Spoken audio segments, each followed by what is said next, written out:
Tara na't maglakbay sa Wadi Al-Gail sa estado ng Jalaan bin Buali sa lalawigan ng Timog Silangan. Ang Wadi Al-Gail ay matatagpuan sa kanlurang bahagi ng pinakagitnang bahagi ng estado at ito ay isang natural na lambak kung saan dumadaloy ang tubig mula sa mga pag-ulan.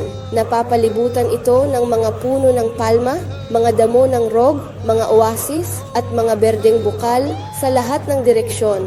Ang lugar ay kilala sa kanyang likas na kagandahan at itinuturing na perpekto para sa paglangoy, paglalakad at pagkuha ng litrato. Ang destinasyon ay umaakit sa mga pamilya at mga turista na naghahanap ng tahimik at nakakamanghang natural na kapaligiran. Ipinapakita ang isang bahagi ng pamana ng kapaligiran ng rehiyon.